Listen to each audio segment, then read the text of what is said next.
안녕하십니까. 전종희 목사입니다. 6월 17일 월요일 매일 성경 묵상입니다. 사도행전 21장 17절로 36절의 말씀입니다. 예루살렘에 이르니 형제들이 우리를 기꺼이 영접하거늘 그 이튿날 바울이 우리와 함께 야고보에게로 들어가니 장로들도 다 있더라. 바울이 무난하고 하나님이 자기의 사역으로 말미암아 이방 가운데에서 하신 일을 낱낱이 말하니 그들이 듣고 하나님께 영광을 돌리고 바울더러 이르되 형제여 그대도 보는 바에 유대인 중에 믿는 자 수만 명이 있으니 다 율법의 열성을 가진 자라. 너가 이방에 있는 모든 유대인들을 가르치되 모세를 배반하고 아들들에게 할례를 행하지 말고 또 관습을 지키지 말라 한다함을 그들이 들었도다. 그러면 어찌할꼬 그들이 필연 그대가 온 것을 들으리니 우리가 말하는 이대로 하라. 소원한 네 사람이 우리에게 있으니 그들을 데리고 함께 결례를 행하고 그들을 위하여 비용을 내어 머리를 깎게 하라. 그러면 모든 사람이 그대에 대하여 들은 것이 사실이 아니고 그대도 율법을 지켜 행하는 줄로 알 것이라. 주를 믿는 이방인에게는 우리가 우상의 제물과 피와 목매어 죽인 것과 음행을 피할 것을 결의하고 편지하였느니라 하니 바울이 이 사람을 데리고 이튿날 그들과 함께 결례를 행하고 성전에 들어가서 각 사람을 위하여 제사 드릴 때까지의 결례 기간이 만기된 것을 신고하니라.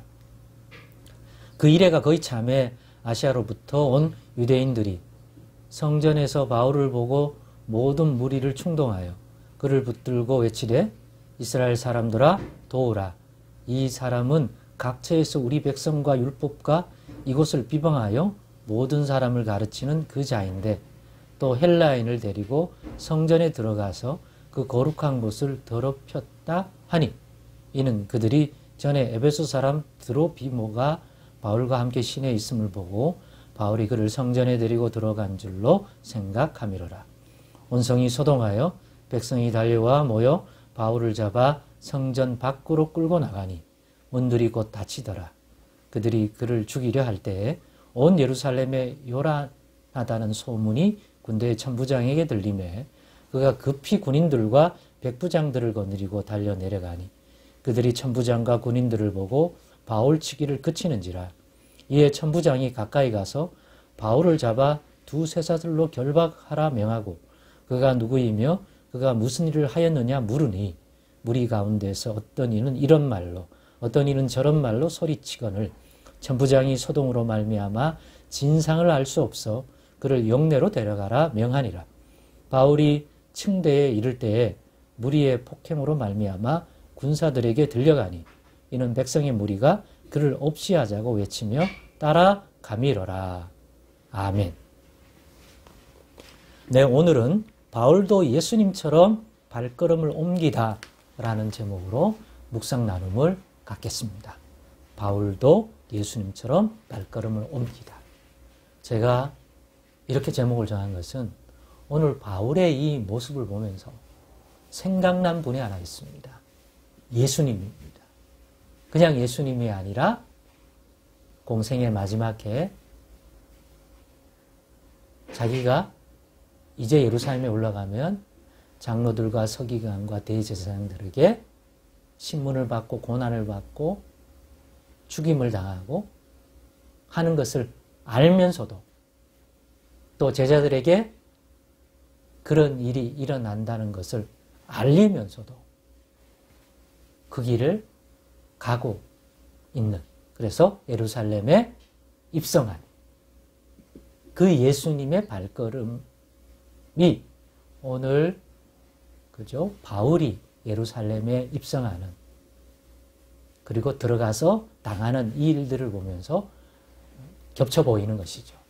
이 앞에서 내용을 보면 에베소 장로들과의 만남이나 이런 걸 통해서 볼 때 또 그 과정 중에서 또 들린 또 많은 믿음의 제자들, 거기에는 빌립도 있고요.